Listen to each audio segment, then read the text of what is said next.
വചനം 170.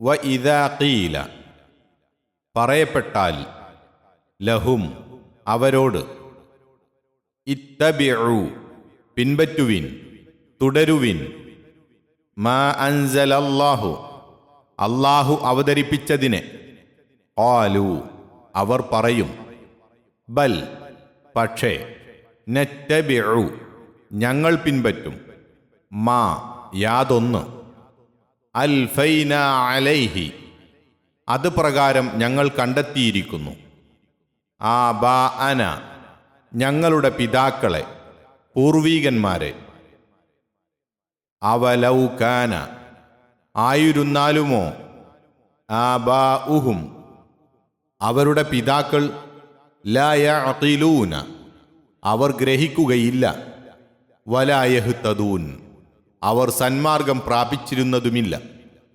وَإِذَا قِيلَ لَهُمُ اتَّبِعُوا مَا أَنزَلَ اللَّهُ قَالُوا بَلْ نَتَّبِعُ مَا أَلْفَيْنَا عَلَيْهِ آبَاءَنَا أَوَلَوْ كَانَ آبَاؤُهُمْ لَا يَعْقِلُونَ شَيْئًا وَلَا يَهْتَدُونَ.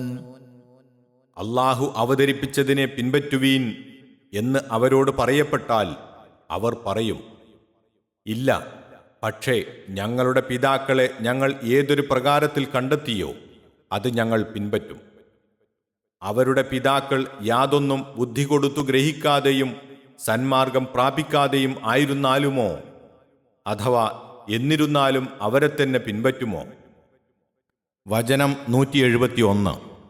വമസലുല്ലദീന യാതൊരു കൂട്ടരുടെ ഉപമ, ഉദാഹരണം, കഫറു അവർ അവിശ്വസിച്ചു, കമസലില്ലദി യാതൊരുവന്റെ മാതിരിയാണ്, യൻഅഖു അവൻ ശബ്ദം അഥവാ ഒച്ചയിടുന്നു, ബിമാ ലാ യസ്മഉ കേൾക്കാത്തതിനോട്, കേട്ടറിയാത്തതിനോട്, ഇല്ലാ ദുആഅൻ ഒരു വിളിക്കുന്ന ശബ്ദമല്ലാതെ, വനിദാഅൻ ഒരു വിളിയും തെളിയും സംബോധനവും, സുമ്മുൻ ബദിരർ, ബുക്മുൻ ഊമകൾ, ഉമ്യുൻ അന്ധന്മാർ, ഫഹും അതിനാൽ അവർ, ലാ യഅഖിലൂൻ ഗ്രഹിക്കുകയില്ല.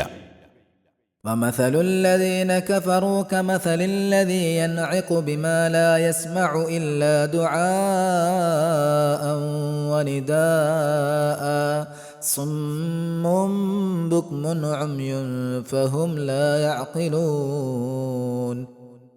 അവിശ്വസിച്ചവരുടെ ഉദാഹരണം പറയുന്നതായാൽ, ഒരു വിളിയും തെളിയുമില്ലാതെ മറ്റൊന്നും കേട്ടറിയാത്തതിനോട് അഥവാ മൃഗത്തോട് ഒച്ചയിടുന്നവന്റെ മാതിരിയാണ്.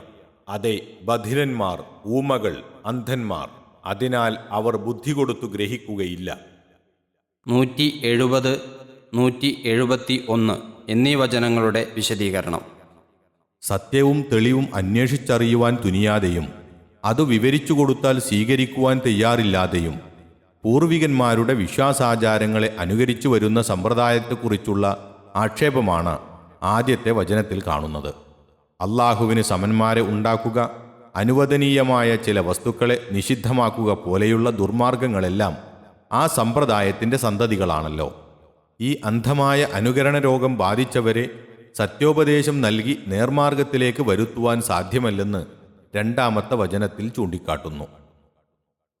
അവതരണഹേതു അന്നത്തെ മുശരിക്കുകളോ യഹൂദികളോ ആയിരുന്നു കൊള്ളട്ടെ, പൂർവികന്മാരെ അനുകരിക്കൽ സത്യത്തിൻ്റെ മാനദണ്ഡമായി കണക്കാക്കുന്ന സമ്പ്രദായം എല്ലാ കാലത്തും മനുഷ്യരിൽ കണ്ടുവരുന്ന ഒരു മഹാവ്യാധിയാകുന്നു. അള്ളാഹുവും അവൻ്റെ റസൂലും കാണിച്ചു തരുന്നത് ഇന്നിന്ന പ്രകാരമാണ്, അതിലേക്ക് മടങ്ങേണ്ടതാണ് എന്ന് അവരോട് പറയപ്പെട്ടാൽ അക്കാലത്തുള്ള അവിശ്വാസികൾ പറഞ്ഞിരുന്ന അതേ മറുപടി തന്നെയായിരിക്കും എല്ലാവർക്കും പറയുവാനുള്ളത്. വാസ്തവത്തിൽ പൂർവികന്മാർ എങ്ങനെയായിരുന്നു എന്നല്ല, അള്ളാഹു നിയമിച്ചിരിക്കുന്നത് എങ്ങനെയാണെന്നത്രേ നോക്കേണ്ടത്.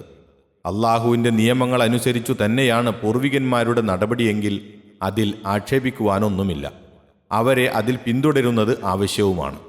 നേരെ മറിച്ച് അള്ളാഹു നിയമിച്ചതും അവരിൽ നിന്നു ലഭിച്ച പാരമ്പര്യവും പരസ്പരം വ്യത്യസ്തമാണെങ്കിൽ അവർ സത്യം ഗ്രഹിച്ചിരുന്നില്ലെന്നും അവർ സ്വീകരിച്ചു വന്ന മാർഗം ശരിയായിരുന്നില്ലെന്നുമുള്ളതിന് തെളിവാണത്. അതാണ് അള്ളാഹു ചോദിക്കുന്നത്. അവരുടെ പിതാക്കൾ യാതൊന്നും ഗ്രഹിക്കുകയാവട്ടെ, നേർമാർഗം പ്രാപിക്കുകയാകട്ടെ ചെയ്യാതിരുന്നാലും അവരെ തന്നെ പിൻപറ്റുകയോ അനുകരണത്തിൻ്റെയും പാരമ്പര്യത്തിൻ്റെയും പേരിൽ അവിശ്വാസത്തിലും അന്ധവിശ്വാസത്തിലും അടിയുറച്ച് സത്യത്തെക്കുറിച്ച് ചിന്തിക്കുവാൻ തയ്യാറില്ലാത്തവർ തനി മൃഗതുല്യരാണെന്നാണ് രണ്ടാമത്തെ വചനത്തിൽ അള്ളാഹു ചൂണ്ടിക്കാട്ടുന്നത്. അവയെ മേക്കുന്നവൻ അവയെ വിളിക്കുകയോ തെളിക്കുകയോ ചെയ്യുമ്പോൾ അവൻ്റെ ശബ്ദം അവ കേൾക്കുന്നുവെന്നല്ലാതെ അവൻ പറയുന്നതെന്താണെന്നും ആ ശബ്ദമിടുന്നവൻ പറയുന്നതിൻ്റെ അർത്ഥവും സാരവും എന്താണെന്നും ആ മൃഗങ്ങൾക്കറിയുകയില്ലല്ലോ. അതുപോലെ തന്നെയാണ് ഇവരുടെയും സ്ഥിതി. അവരെ സത്യത്തിലേക്ക് ക്ഷണിക്കുകയും അവർക്ക് ഉപദേശം നൽകുകയും ചെയ്യുന്നവരുടെ ശബ്ദം കേൾക്കുകയല്ലാതെ അതിനപ്പുറമൊന്നും അവരുടെ ഹൃദയത്തിലേക്ക് പ്രവേശിക്കുകയില്ല. അവരുടെ നാവിലൂടെ സത്യത്തിൻ്റെ വാക്കുകൾ പുറത്തു വരികയുമില്ല. കണ്ണുകൊണ്ട് നോക്കി സത്യാവസ്ഥ അവർ മനസ്സിലാക്കുകയുമില്ല. അതെ, സത്യത്തെ സംബന്ധിച്ചിടത്തോളം അവർ ബധിരന്മാരും ഊമകളും അന്ധന്മാരുമായിരിക്കും എന്ന് സാരം.